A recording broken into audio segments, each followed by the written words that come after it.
Hello student, good morning. आज हम बात करेंगे लेक्चर नंबर 3 की, और यहाँ हम बात करेंगे half life time for first order kinetics. Last lecture में हमने फर्स्ट ऑर्डर काइनेटिक्स की डेरिवेशन किए थे, ठीक है। अब हम बात करेंगे हाफ लाइफ टाइम की। तो हाफ लाइफ टाइम हमने जीरो ऑर्डर काइनेटिक्स में भी पढ़ा था। तो डेफिनेशन क्या थी हाफ लाइफ टाइम की? The time in which reaction gets 50% completed is known as half life time, ठीक है। तो अब हम बात करेंगे हाफ लाइफ टाइम में इसके फॉर्मूले की। तो rate integrated formula for first order kinetics क्या होगा? K1 is equal to 2.303 T log A0 upon AT, ठीक है। अब हम तो हाफ लाइफ टाइम की बात कर रहे हैं, तो at T is equal to T half, at T is equal to T half A T will be A not by 2। So K1 is equal to 2.303 T की जगह आप टी हाफ की पुट कर देंगे, लॉग यहां लिख देंगे A not upon क्या लिख देंगे A not by 2, cancel out. log 2 की वैल्यू कितनी होगी? 0.3010। ये बात हमने बताई थी, 0.3010। कॉपी में लिखवा भी रखी है आपको ये बात। दोनों को मल्टीप्लाई करोगे तो क्या आएगा? 0.693 अपॉन में टी हाफ, ठीक है। यहां अगर मैं टी हाफ के फॉर्मूले की बात करूं तो वो कुछ ऐसा डिराइव होगा, और यहां आप क्लियरली देख सकते हैं कि T half does not depend, T half does not depend on initial concentration of reactant, ठीक है। अगर हम जीरो ऑर्डर की बात करें तो जीरो ऑर्डर में टी हाफ जो है वो रिएक्टेंट की इनिशियल कंसंट्रेशन पे डिपेंड करता है और डायरेक्टली प्रोपोर्शनल भी होता है।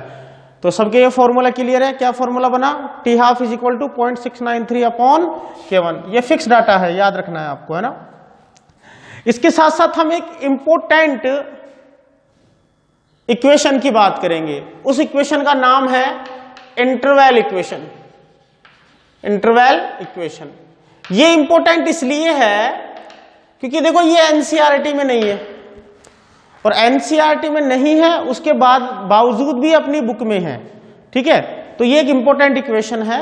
अब इसका यूज क्या है इंटरवल इक्वेशन का? तो इंटरवल इक्वेशन का यूज ये है कि इसकी हेल्प से आप रेट कांस्टेंट की वैल्यू कैलकुलेट कर सकते हो। इसकी हेल्प से आप रेट कांस्टेंट की वैल्यू कैलकुलेट कर सकते हो। कैसे करेंगे भाई रेट कांस्टेंट की वैल्यू डिटरमाइन? तो हम कैसे करेंगे? इसमें हमारे पास में जैसे अज्यूम करो कि कोई रिएक्शन है,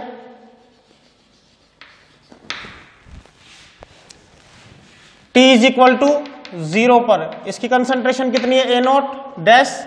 T is equal to T1 पर कितनी है? A0 minus X1।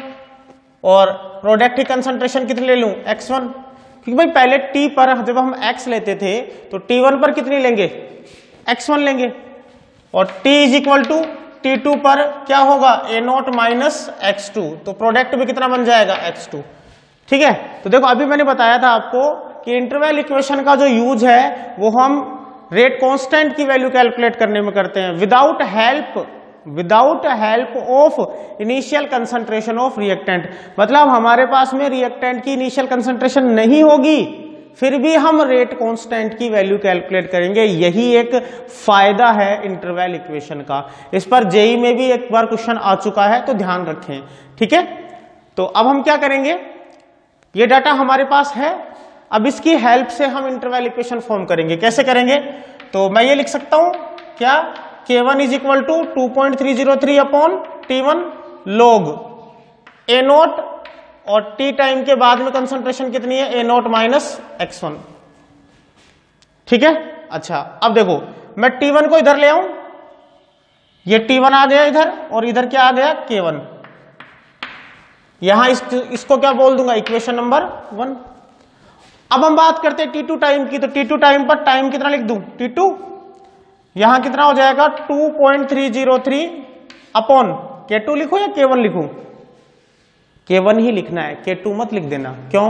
क्योंकि एक रिएक्शन के लिए रेट कांस्टेंट एक ही होता है, वो चेंज नहीं होता, और वो चेंज कब हो सकता है, जब टेम्परेचर चेंज हो। ठीक है, तो क्या आएगा K1 log A0 अपॉन में A0 minus x2, equation number 2। तो इक्वेशन 2 को 1 में से जब हम माइनस करेंगे तो क्या बनेगा T2 माइनस T1, 2 माइनस 1 कर रहा हूं भाई मैं, है ना, T2 minus T1 is equal to क्या लिख दूं, अब देखो इसको हम ऐसे लिख सकते हैं 2.303 K1, ठीक है, और आ जाएगा क्या log A0 upon A0 minus x2 minus 2.303 upon K1 log A0 upon A0 minus x1।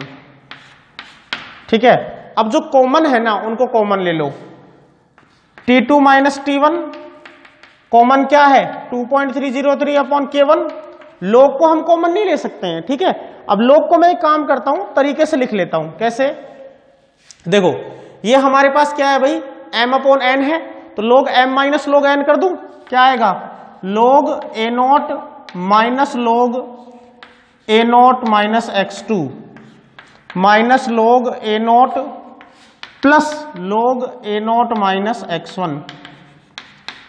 ठीक है, जो कट रहे हैं यानी कैंसिल आउट हो रहे हैं उनको काट दो।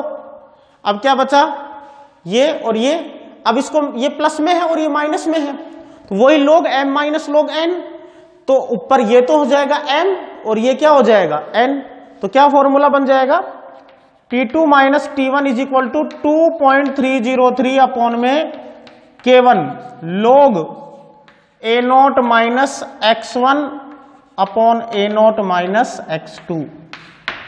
देख लो यहां पर इनिशियल कंसंट्रेशन आ भी नहीं रही है, हमारे पास दो टाइम है, दो कंसंट्रेशन है, उसकी हेल्प से हम रेट कांस्टेंट की वैल्यू फाइंड आउट कर रही है। तो क्या बनेगा formula T2 minus T1 upon K1 log A0 minus x1 A0 minus x2। ठीक है, अपॉन में आ जाएगा। क्लियर है?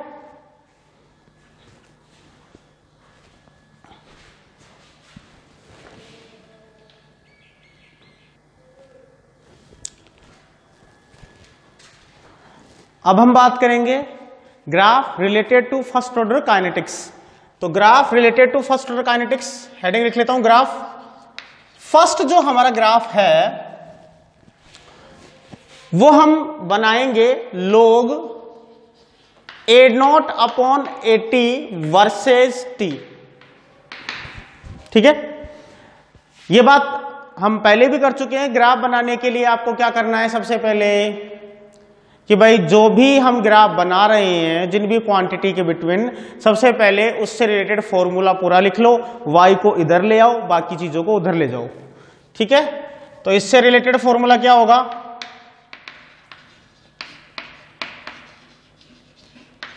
ठीक है, y को इधर ले आओ, क्या होगा y log A0 अपॉन में AT इज इक्वल टू क्या होगा K1 T अपॉन 2.303। तो ये हो गया आपका y और ये क्या हो गया mx।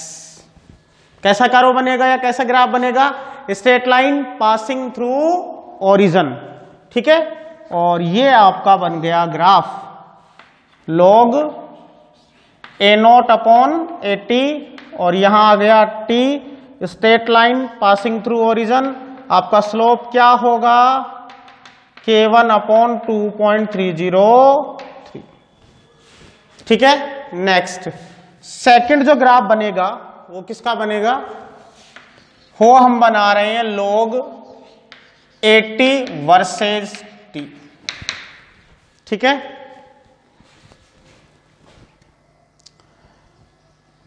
करें स्टार्ट।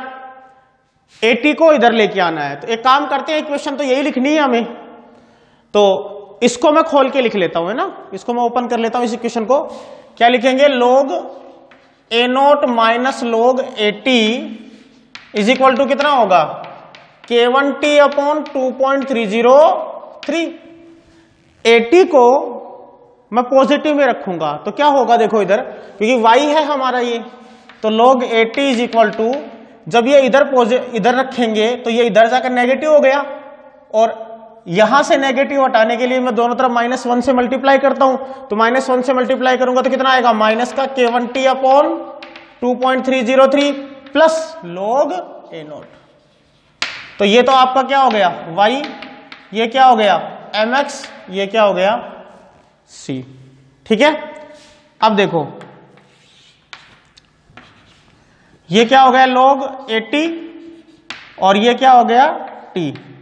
मैंने ग्राफ बनाना बताया ही था, अगर c की वैल्यू पॉजिटिव है तो ग्राफ स्टार्ट होगा ओरिजिन पॉइंट से ऊपर, नेगेटिव तो ओरिजिन पॉइंट से नीचे, m पॉजिटिव ऊपर की तरफ लाइन, m नेगेटिव नीचे की तरफ लाइन। ठीक है, अब c positive means origin point से ऊपर, m नेगेटिव नीचे की तरफ लाइन, टच नहीं करनी है। ठीक है, क्योंकि ये जो रिएक्शन होती हैं ये कभी भी कंप्लीट नहीं होती है, या हम कह सकते हैं कि इनको कंप्लीट होने में जो टाइम लगता है वो कितना होता है, इनफाइनाइट। तो इंटरसेप्ट कितना हो गया, बोलो log A0, स्लोप कितना हो गया आपका, माइनस का K1 अपॉन 2.303। ठीक है, टच नहीं करना है, क्यों नहीं करना है, क्योंकि टच करने का मतलब है आपने रिएक्शन कंप्लीट कर दी, जबकि first order kinetics infinite time लेती है रिएक्शन को कंप्लीट होने में। ठीक है, क्लियर है। अभी हम दो ग्राफ की और डिस्कस करेंगे उनको।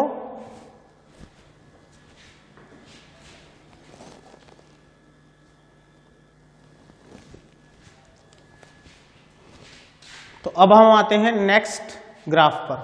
ठीक है, ग्राफ नंबर 3, वो ग्राफ जो बनाएंगे, ये वाला ग्राफ, ये बनाएंगे इंटरवल इक्वेशन के लिए। ठीक है, तो क्या होगा, log A0 minus x1 upon A0 minus x2 versus t। ठीक है, वर्सेस t। देखो वही बात करनी है कि सबसे पहले y को हम इधर ले आएंगे, इससे रिलेटेड इक्वेशन लिखेंगे। इससे रिलेटेड इक्वेशन क्या है भाई, K1 इज इक्वल टू 2.303, इसको थोड़ा ठीक कर लेते हैं, T2 minus T1। K1 is equal to क्या होगा 2.303 अपॉन में T2 minus T1 log A0 minus x1 upon A0 minus x2। ठीक है, क्लियर। y को इधर ले आते हैं और x बना करके जो भी बच रहा है उसको उधर शिफ्ट कर देते हैं, तो ये आपका हो गया y। ठीक है, और इज इक्वल टू क्या हो गया K1 2.303, ये क्या हो गया आपका x। तो क्या लिख सकते हैं, ये हो गया y is equal to mx। कैसा ग्राफ बनेगा, straight line passing through origin, ये लो, ये आपका ग्राफ बनेगा log A0 minus x1 A0 minus x2, और ये आ जाएगा क्या T2 माइनस T1, और ये बन गया आपका स्लोप कितना K1 अपॉन 2.303। ठीक, एक लास्ट ग्राफ की हम बात कर लेते हैं, वो है T हाफ वर्सेस A0। ठीक है, काम वही करना है। सबसे पहले इससे रिलेटेड इक्वेशन लिखो, तो इससे T हाफ से रिलेटेड इक्वेशन यही है क्या 0.693 अपॉन K1। फर्स्ट ऑर्डर के लिए तो यही है भाई। क्या यहां पर आपको ये दिख रहा है क्या कि T हाफ और A0 में कोई रिलेशन है? नहीं है, नहीं है, तो इसका मतलब ये डिपेंड नहीं करेगा। अब जो चीज डिपेंड नहीं करती है उसके लिए कर्व कैसा आता है, straight line, only straight line, not passing through origin. ये भी स्ट्रेट लाइन है, ये भी स्ट्रेट लाइन है, दोनों में फर्क क्या है, ये पासिंग थ्रू ओरिजिन है और ये पासिंग थ्रू ओरिजिन नहीं है। ठीक है, क्लियर है।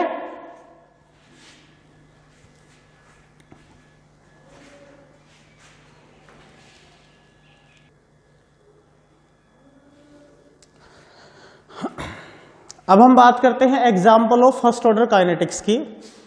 तो सबसे पहले जीरो ऑर्डर वाले एग्जाम्पल याद कर लेते हैं। कौन कौन से थे? H2+Cl2 convert into 2HCl HN की प्रेजेंस में। उसके बाद में dissociation of gas at the solid surface at high pressure 2NH3 tungsten की प्रेजेंस में N2+3H2 में कन्वर्ट होता है। PH3 MO की प्रेजेंस में P4 और H2 गैस में कन्वर्ट होता है। क्लियर है?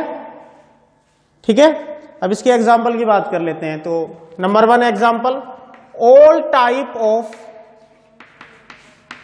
Radio active decay.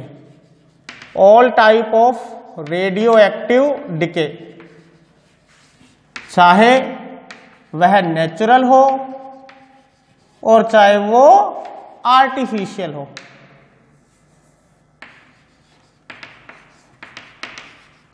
क्लियर है? नेचुरल और आर्टिफिशियल रेडियो एक्टिव जो डिके होते हैं वो फर्स्ट ऑर्डर काइनेटिक्स के एग्जाम्पल होते हैं। ठीक। अच्छा, अब एक बात और समझना,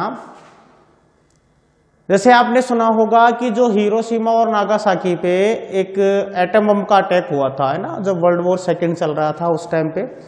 उसके बाद में ये कहा जाता है कि भाई जब अभी भी वहां पर जो भी बच्चा जन्म लेता है, नया न्यूबॉर्न बेबी, तो उसमें कुछ ना कुछ मतलब कि हमें बोलते हैं डिस्टरबेंस मिलती हैं।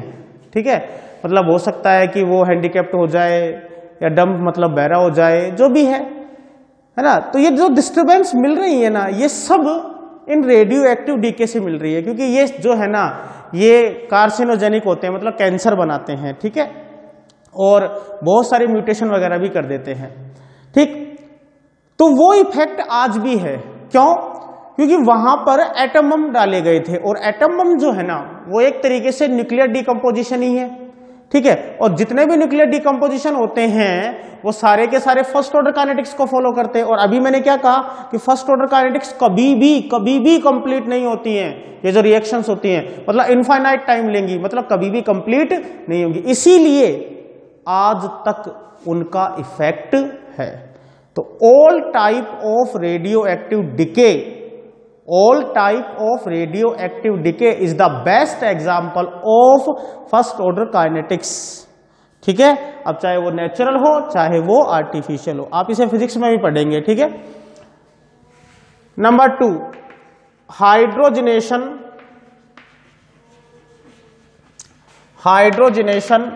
Of ethene. Hydrogenation of ethene, C2H4 plus H2 C2H6 में कन्वर्ट हो रहा है। रेट लो क्या होगा? R is equal to K C2H4 power 1। Third जो है थर्मल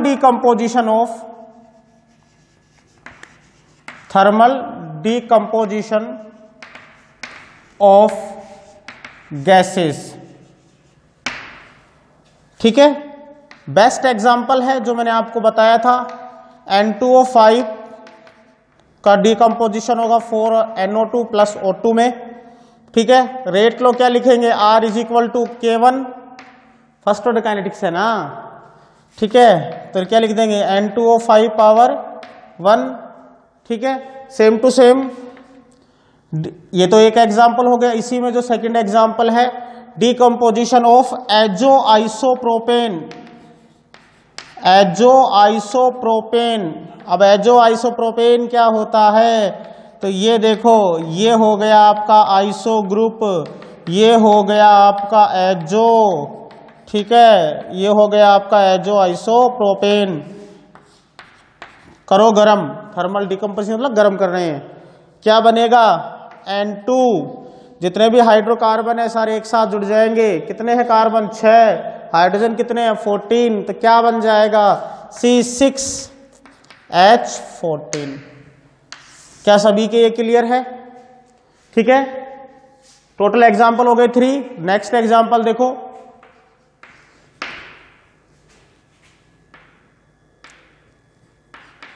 हीटिंग ऑन एक्वस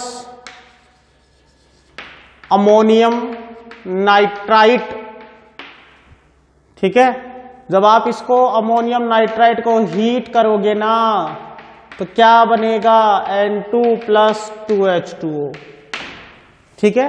यानी कि इसको बोल सकते हैं heating effect of aqueous ammonium nitrite. तो ये जो 4 एग्जाम्पल हैं वो आपके फर्स्ट ऑर्डर काइनेटिक्स के हैं। 4 ही नहीं है, अभी 2 और बच रहे हैं, ठीक है।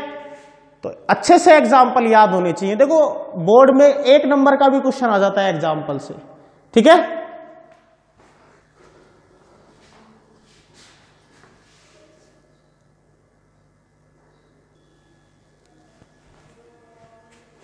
आगे हम बात करते हैं नेक्स्ट एग्जाम्पल की। ये स्पेशल एग्जाम्पल है ये वाले, है ना, जो अब मैं लिख रहा हूं। क्यों? क्योंकि ये एक तो थोड़े हटके हैं और दूसरे बोर्ड में कई बार पूछे गए हैं, ठीक है। तो अब हम बात कर रहे हैं acidic hydrolysis, acidic hydrolysis of ester. कोई भी एस्टर ले लो, जैसे मैं एक एस्टर ले लेता हूं, इसका आप एसिडिक हाइड्रोलाइसिस करो एसिड की प्रेजेंस में। देखो अगर आप H+ नहीं लिखोगे ना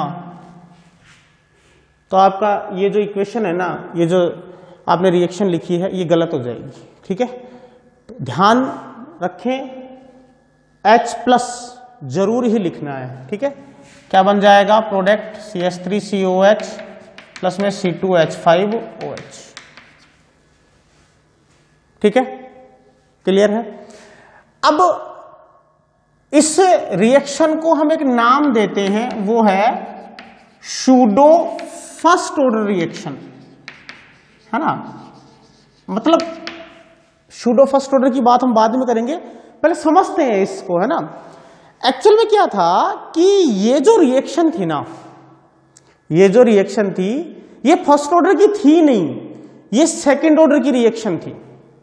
अगर आप इसके लिए रेट लॉ एक्सप्रेशन लिखोगे तो पता है क्या लिखोगे, R = K CH3COO C2H5 और साथ में क्या लिख दोगे, H2O। मतलब ये फर्स्ट ऑर्डर की थी ही नहीं, ये तो सेकंड ऑर्डर की थी। अब याद करो मैंने आपको ऑर्डर ऑफ रिएक्शन में एक पॉइंट लिखवाया था कि रिएक्शन की जो ऑर्डर है ना वो रिएक्शन की कंडीशन चेंज होने पर भी चेंज होती है। जैसे मैंने इसको एक एग्जांपल से समझाया था, ठीक है, कि भाई अगर आप हाई प्रेशर पे कोई भी गैस है उसका डिसोसिएशन करते हो तो उस कंडीशन में उसका ऑर्डर क्या होगा, 0। और अगर आप उसी गैस का डिसोसिएशन लो प्रेशर पे करते हो तो वही जो ऑर्डर है उसी रिएक्शन का ऑर्डर हो जाएगा फर्स्ट, ठीक है। तो आपने कंडीशन चेंज की। ऐसे ही आप कंसंट्रेशन चेंज करके भी ऑर्डर चेंज कर देते हो, ठीक है। कैसे? तो देखो हम क्या करते हैं, यहां पर 2 रिएक्टेंट हैं, इन दोनों में किसी एक रिएक्टेंट की कंसंट्रेशन को हायर अमाउंट में ले लेते हैं, ठीक है। अब क्या होगा, रिएक्शन चलेगी तो उस कंडीशन में जिसकी अमाउंट ज्यादा है उसकी तो अमाउंट पे कोई बहुत ज्यादा फर्क नहीं पड़ेगा, लेकिन जिसकी अमाउंट कम है उस पर बहुत ज्यादा इफेक्ट पड़ेगा। और जो रेट ऑफ रिएक्शन है वो टोटली उस रिएक्टेंट की कंसंट्रेशन पे डिपेंड करेगी जिसकी अमाउंट क्या है, लो है, ठीक है। जैसे अभी मैंने जो बोला है उसको समझाता हूं। जैसे मान लो मैंने इसका 1 मोल ले लिया एस्टर का, इसके ले लिया 100 मोल, रिएक्शन प्रोसीड हुई, आगे की तरफ बढ़ी, और जब रिएक्शन कंप्लीट हुई तो ये तो कितना हो गया, 0, ये तो बचा नहीं, पूरा का पूरा यूज में आ गया। इसका भी कितना मोल यूज में आएगा, 1, तो बच कितने गए इसके, 99, ठीक है। अब एक बात सोचो, चाहे मैं 100 लिखूं और चाहे मैं 99 लिखूं, कोई फर्क पड़ा क्या इसकी कंसंट्रेशन पे? नहीं पड़ा, ठीक है। बट इसकी कंसंट्रेशन पहले कुछ थी, अब बिल्कुल नहीं है, सही है।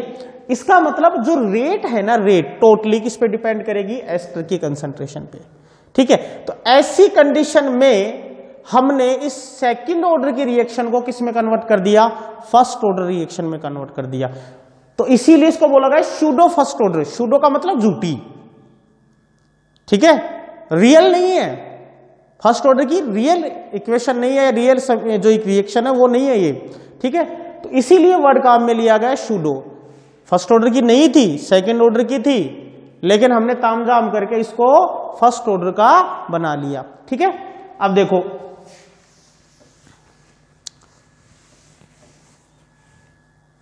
ये कांस्टेंट, इसकी कंसंट्रेशन ऑलमोस्ट कांस्टेंट है ही, तो मैं क्या लिख सकता हूं, R इज इक्वल टू के डैश। के डैश मतलब क्या हो गया, K into concentration of H2O, और साथ में क्या लिख देंगे, एस्टर की कंसंट्रेशन। ऐसा ही एक एग्जांपल और है हमारे पास, inversion of cane sugar. Cane sugar समझते हो ना, अरे गन्ने से जो शुगर मिलती है, कौन सी मिलती है गन्ने से शुगर, सुक्रोज। सुक्रोज जो है ना उसका इन्वर्जन। अब इन्वर्जन क्या भला है भाई, इन्वर्जन को समझो। जैसे आपने ऑर्गेनिक केमिस्ट्री में जो ऑप्टिकल आइसोमेरिज्म उसको पढ़ा होगा, उसमें आपको बताया गया होगा कि कुछ कंपाउंड होते हैं, जब आप उन पर पीपीएल यानी प्लेन पोलराइज्ड लाइट पास करते हो तो वो पीपीएल का जो प्लेन है ना उसको रोटेट कर देते हैं। मतलब क्या, तो क्लॉकवाइज रोटेट कर देते हैं या फिर एंटी क्लॉकवाइज रोटेट कर देते हैं, ठीक है। अब ऐसा समझो कि जैसे सुक्रोज है ना, वो तो अज्यूम करते हैं पीपीएल को क्लॉकवाइज रोटेट करता है, लेकिन जब हम सुक्रोज को डिकम्पोज करते हैं या उसको H2O में डिजोल्व करते हैं, अब उनसे जो प्रोडक्ट बनते हैं ना उनका नेट रोटेशन एंटी क्लॉकवाइज है। तो उल्टा हो गया है ना, सुक्रोज यानी रिएक्टेंट खुद तो पीपीएल को क्लॉकवाइज रोटेट करवा रहा है, बट उसके जो प्रोडक्ट हैं वो उसको एंटी क्लॉकवाइज रोटेट करवा रहे हैं। तो ये जो उल्टा हो रहा है मामला, क्लॉकवाइज से एंटी क्लॉकवाइज वाला, इसी को हम क्या कहते हैं, इन्वर्जन, ठीक है। तो कर देते हैं C12H22O11 प्लस H2O, वही H प्लस की प्रेजेंस जरूरी है। क्या बनेगा, C6H12O6 प्लस C6H12O6। देखो ये अलग है, ये अलग है, ये है ग्लूकोज और ये है फ्रक्टोज। बात को समझना, दोनों के ग्लूकोज और फ्रक्टोज के मोलिकुलर फॉर्मूला सेम होते हैं, बट इनकी जो इंटरनल स्ट्रक्चर है या मोलिकुलर स्ट्रक्चर है वो डिफर होती है ना, अलग अलग होती है, डिफरेंट डिफरेंट होती है ना, डिफर करती है वो। समझ में आई बात। ऐसे नहीं कि आप दोनों को एक ही समझो, हाँ दोनों का फॉर्मूला सेम है, इसीलिए मैंने यहां पर 2 नहीं लगाया, इसलिए दोनों को अलग अलग लिखा है। समझ में आ रही है बात। तो इसके लिए जब हम ऑर्डर लिखेंगे तो देखो वही इसकी कंसंट्रेशन को हायर अमाउंट में ले लेंगे, तो क्या बन जाएगा, के C12H22O11। ये भी कौन सी कैटेगरी में आती है, सूडो फर्स्ट ऑर्डर रिएक्शन में,